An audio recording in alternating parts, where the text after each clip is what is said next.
Welcome to Polaris Live. This is Sarwar Kashmeri inviting our viewers from around the world to the series of programs on United States and China.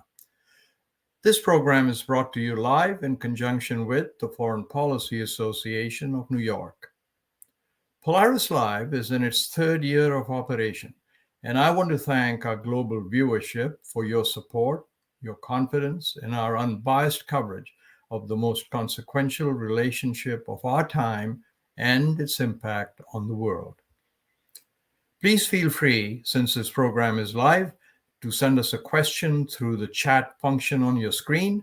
We'll try our best to find time for it. The United States and China are the two largest economies in the world. They're also armed with the largest and strongest militaries in the world. With growing tensions, the two nuclear-armed powers seem to be on hair-trigger alert. Britain's Second World War Prime Minister Winston Churchill's advice that it's always better to jaw than to war seems to be long forgotten. How did things ever get to this stage? Today, I'm fortunate to have as my guest someone who might help us understand this unfortunate state of affairs, Ambassador Charles Freeman. Ambassador Freeman is a visiting scholar at Brown University's Watson Institute for International and Public Affairs, author of 5 books, numerous articles on statecraft, editor of Encyclopedia Britannica article on diplomacy. He's a former U.S. Assistant Secretary of Defense, Ambassador to Saudi Arabia, Principal Deputy Assistant Secretary of State for African Affairs, Acting U.S. Commissioner for Refugee Affairs, and Director of Program Coordination and Development at the U.S. Information Agency. Intriguingly, and I say intriguingly, he was the principal American interpreter during the late President Nixon's path-breaking visit to China in 1972. Please join me in welcoming to Polaris Live from Washington, D.C., Ambassador Charles Freeman. Glad to be here, Sarwar. Thank you for taking the time to join us, Ambassador Freeman.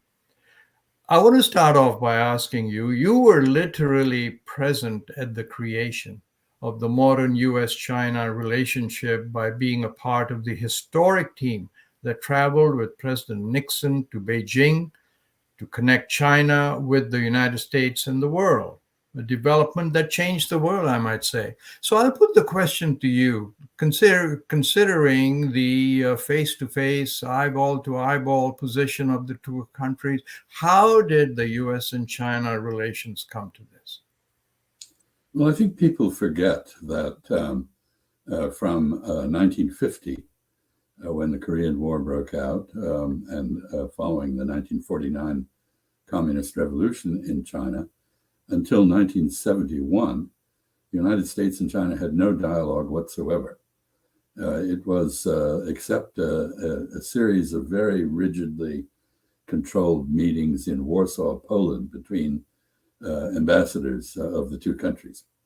It wasn't until 1971 that Henry Kissinger's secret visit to Beijing indicated a willingness on the part of the United States to address the main question between us and the Chinese, which was the continuing Chinese Civil War and American support for the losing side in that war, Chiang Kai-shek's Republic of China, which had retreated to the island of Taiwan, the province of Taiwan. Kissinger did address that. That enabled the meeting at the heads of state and government level between President Nixon, Mao Zedong, and Zhou Enlai in February 1972. In many ways, we're going back to the previous era of non-communication, where each side has a rigid position which it will not yield. There's a Chinese expression which says that 3 feet of ice did not freeze in a single day. And unfortunately, for the last several decades, we have been steadily freezing this relationship. Why? Well, part of it's psychological. In 1870 or so, the United States became the world's largest economy. And in the 20th century, we became the most powerful country on the planet. And we no longer have that status in an undisputed way. China has now got an industrial economy that is twice the size of ours. It produces over a third of the world's goods. We produce about 1/6. Of course, we have more tax accountants and lawyers and insurance salesmen and bureaucrats than the Chinese. But in what really counts, they have outclassed us. And this is psychologically very difficult for us to accept. So that's one thing. Second, as the Chinese rose in wealth and power, they did so in ways that were offensive to some sections of the American public. For example, their companies made free with intellectual property that belonged to American companies. Of course, this is not unprecedented. We did the same in the 19th century until 1898, when we suddenly got religion on the subject. The Japanese did it in the 20th century, and China did it in the end of the 20th century, in the early part of this one. It's self-correcting, of course, because as China becomes innovative itself, it acquires an interest in protecting rather than stealing or allowing others to steal intellectual property. And finally, I think we have been accustomed since World War II, when we defeated the Japanese Empire and created a strategic vacuum in Asia, which we filled, to being the only great power occupying that space. And China's return to wealth and power now pushes against that American primacy.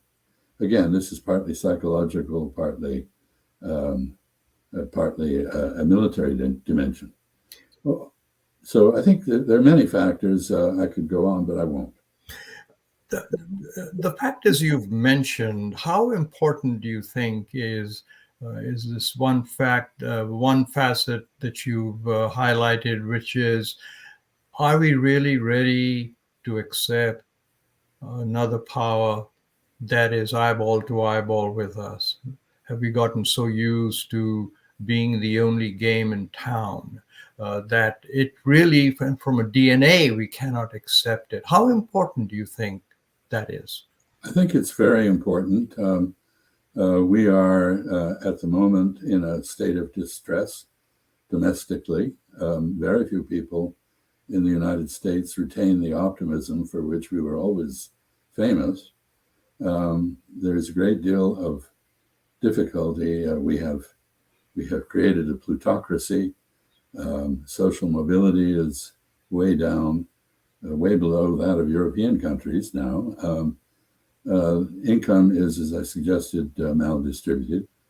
Our infrastructure is collapsing. Our educational system is declining in its efficiency.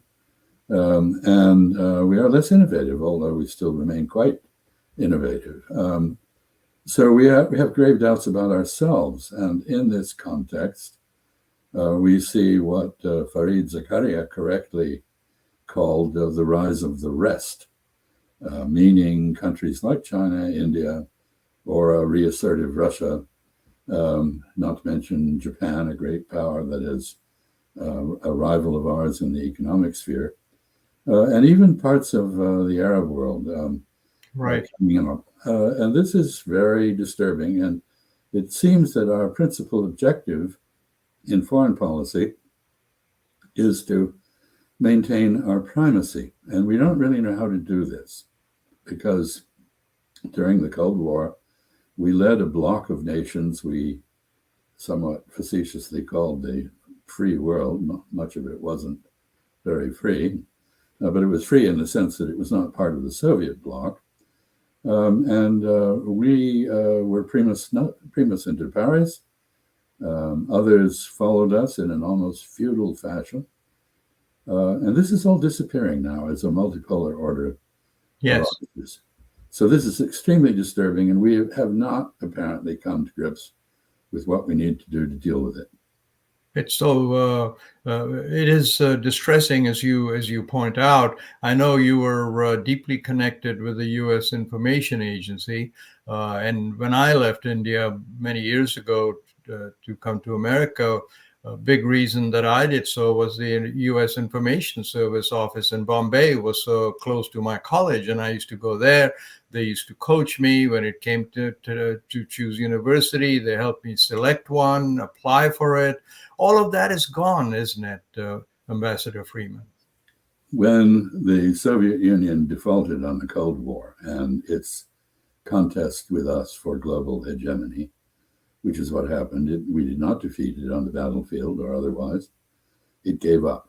When that happened, there was a theory, a triumphalist theory in the United States, that we no longer needed to explain ourselves through government media because our television media, cable TV and the like would do this for us. So the theory was CNN, Fox News, whatever would tell America's story abroad as the U.S. Information Service had. And therefore, we euthanized the U.S. Information Agency and we got rid of it. That was a grave error because one of the effects of an open media environment operated by American oligopolies like CNN and Fox News is that the ugly side of America is now constantly stressed abroad. Yes. And foreign views of America have deteriorated very greatly.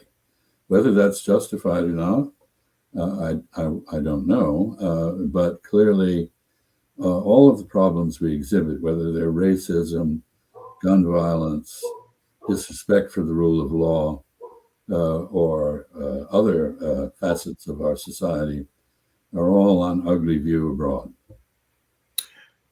Yes, and that's as I pointed out earlier, rather vexing to people like you, who played such an important part in this. One of the things that I think about often is that it's hard to find anyone of any political persuasion in Washington that has anything good to say about China. And to my understanding, exactly the same situation exists in Beijing.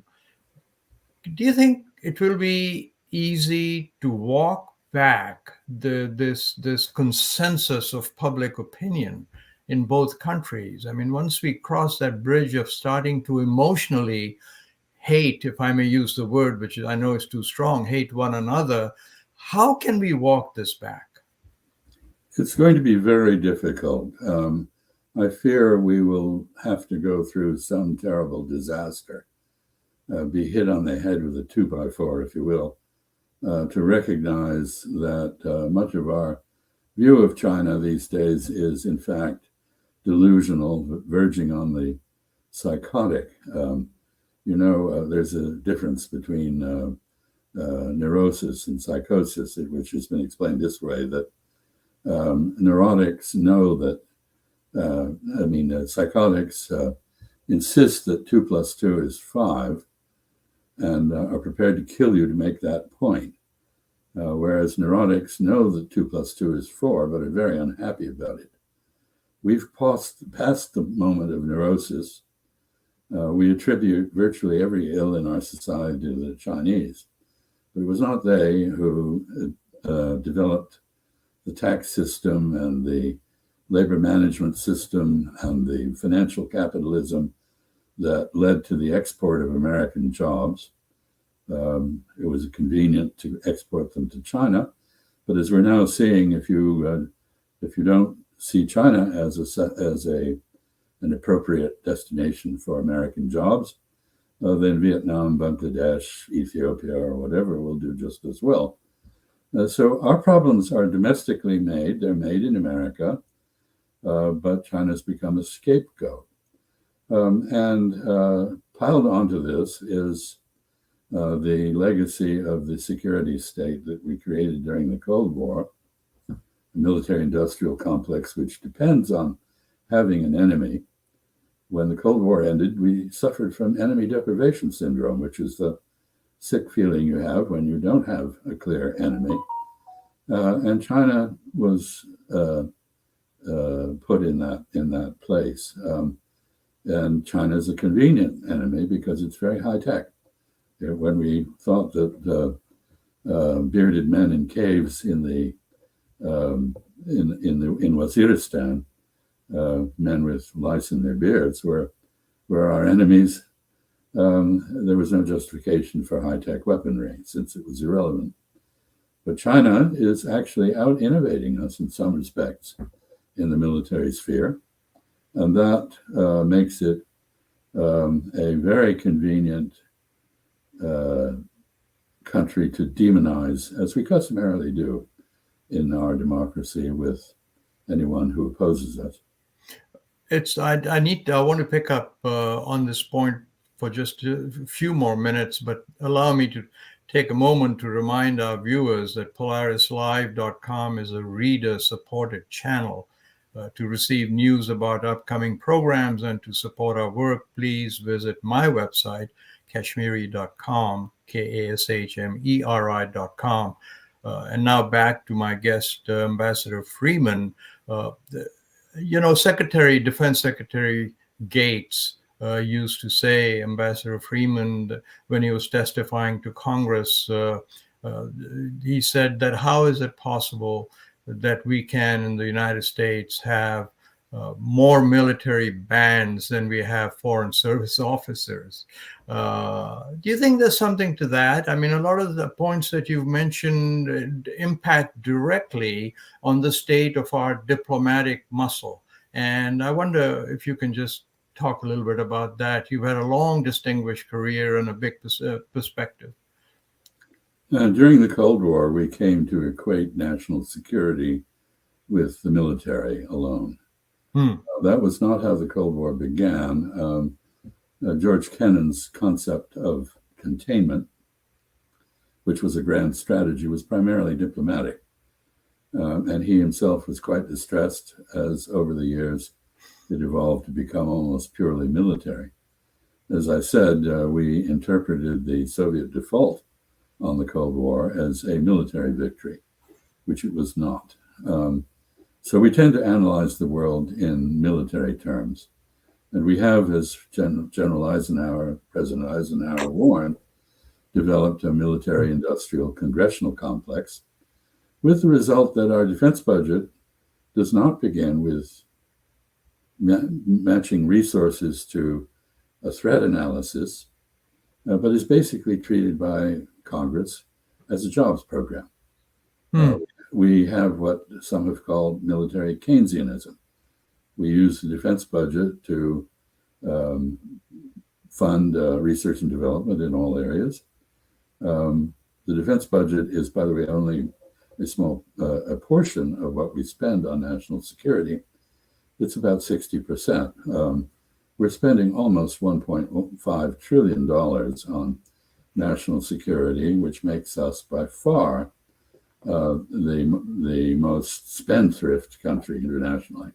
It's not clear to me that spending money equates to strength. Certainly, North Vietnam showed that it might not, Sure. And Afghan Taliban sadly showed that for all the defense spending we had and the defense effort we made, military effort, defense is a euphemism, of course, we were not able to prevail.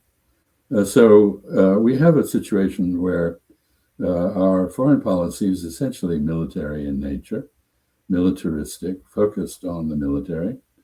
And we've forgotten the importance of preventing situations from developing to the point where you have to use the military. Diplomacy is about convincing other parties to see the world in the manner that you do and to accept that their interests coincide with yours and that they should therefore follow your suggestions for their policy. We try to convince them not to allow confrontations to develop to the point where the use of force becomes necessary. We have repeatedly failed in this regard. Ukraine is a classic example of this, and I fear we may be headed in the same direction with the Taiwan issue. It's but let me. I'm glad you brought that up. I want to just dwell a bit on the Ukraine the situation. So the Indian foreign minister was asked not long ago why India is on the fence when it comes to supporting US-led Western sanctions on Russia. And he said India is not standing on the fence, we are standing our ground. And this seems to be the opinion of some 80% of the world's population, which does not, as I understand it, support the American-led sanctions. China, of course, but South Africa, Brazil, India, and is there a message here for the relevance of U.S. diplomacy? Certainly there is. If you don't listen to others, they feel little empathy for your position to begin with.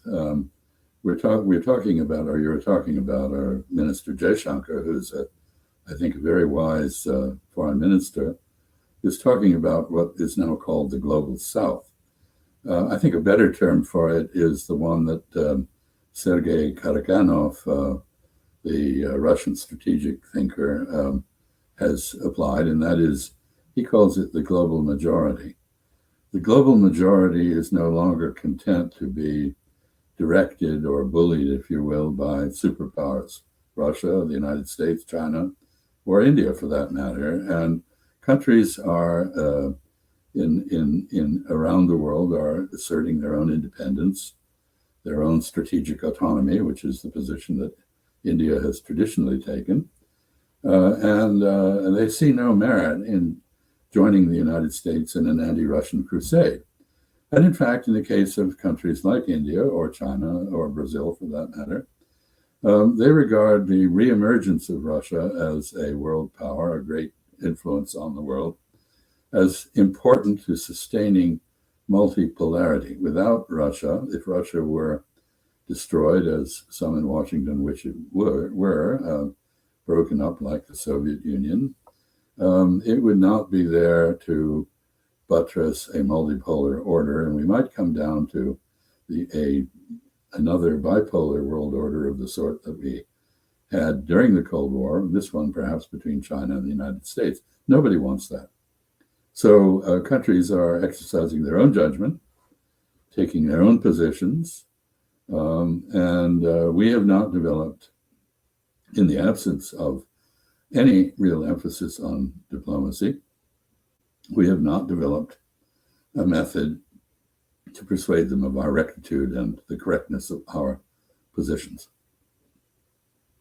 Well, following on that train of thought, there was a time when America was known for its principles. One of them is human rights, being fair to everyone, and following principled policies consistently. I'm tangenting now, but it's a related discussion to Prime Minister Modi's upcoming visit to India. And it seems as though we've forgotten that India also, like any country, acts in its own interest. Do you think we're getting a little carried away by simply removing the human rights issues in India, which are growing by the day, off the table, and simply focusing on manufacturing jet engines and becoming another armed ally, if you will, of the United States? Do you think diplomatically that we need to be very careful that we don't hit quicksand? Well, first of all, I think it's preposterous to imagine that India is going to become an ally of the United States in the sense of becoming a follower of the United States on global issues. It will continue to assert its own position based on its own interests. I would say there are three issues here that we are failing to deal with. One is apparently universal. Aristotle predicted that democracy would degenerate into demagoguery and the rule of the mob, or the tyranny of the majority over the minority. And we're seeing this in every democracy, unfortunately, including our own, a trend toward autocracy, elected autocracy. That is what is happening in India. It is what has happened in Israel. It is arguably happened in the UK, and we're living in the United States in a moment when this is clearly a menace to constitutional democracy. So that's one thing. The second thing is that the Biden administration's theory that the world order is being driven by a grand contest between democracy and autocracy is clearly incorrect. If it were, we would have sympathy for our position on Ukraine, perhaps. And we would not be experiencing the degeneration, the decadence of democracy that we are. And finally, the Biden administration asserts that the world is being driven by great power rivalry. But in fact, if you look at areas like the Middle East, you see that they have broken free of this. And the rivalries are now regional, local, and they really don't give a fig of what external great powers want them to do. They do what they see as in their own interest, and that's that. The power of diplomacy, I should say, was illustrated in the Middle East by the Chinese mediation following that of Iraq and Oman, of relations between Saudi Arabia and Iran. China knows something important, and that is that you should have cordial, cooperative relations with as many countries as possible.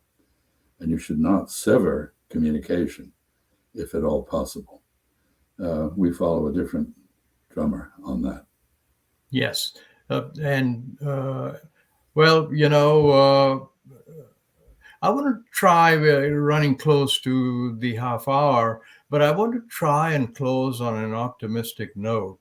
And I wonder if you could, in the time we have remaining, my mother used to say you can't clap with only one hand, but I wonder if you would be comfortable recommending a couple of policy changes, both to China and the United States, to restart this process of repairing the relationship. Yes, I think the principal thing that is required, and the Chinese continually say this to their credit, is mutual respect. Bismarck famously said that you should be polite even when you're declaring war. and I think we need to be respectful of the Chinese. They have a system that we don't like. Apparently, the Chinese people, according to all the polling data we have, are very fond of their system. Some 85% think China's moving in the right direction. The comparable figure in the United States is about 1/4. That is 25%. So we assume that you can separate the Chinese Communist Party and its 94 million members from the Chinese populace, but that is not correct. And when we refer to China, not as the People's Republic of China, but as the Chinese Communist Party, we are insulting that state. I think the Chinese, too, have a tendency, which they seem to be correcting in the form of eliminating some of the wolf warrior diplomacy that they became famous for. Just as we got rid of Pompeo, they got rid of Zhao Lijian and some others who were famous for this. And I think they understand and would respond to a polite, respectful request to listen to what they have to say, because the beginning of influence is listening, and we've forgotten how to do that. Well, we could go on for a long time. You really are an example of how, when we forget history, we lose so much in crafting our diplomacy. And you've not only had a distinguished career, but it's obvious from this conversation that you respect history, you remember it, and I do hope your advice is listened to much more than a lot of other people who seem to have prime ground in Washington. So I just want to say again, Mr. Ambassador, I thank you for taking some of your valuable time to be with Polaris Live, and I do hope we can call on you again to come visit us. Thank you, Sarwar. I appreciate very much those kind remarks, and it was a pleasure to join you. Thank you again. I would like to remind our viewers around the world, you've been listening to a conversation with Ambassador Chas Freeman from Washington. Please continue to tune in and support us. Until the next Polaris Live, goodbye.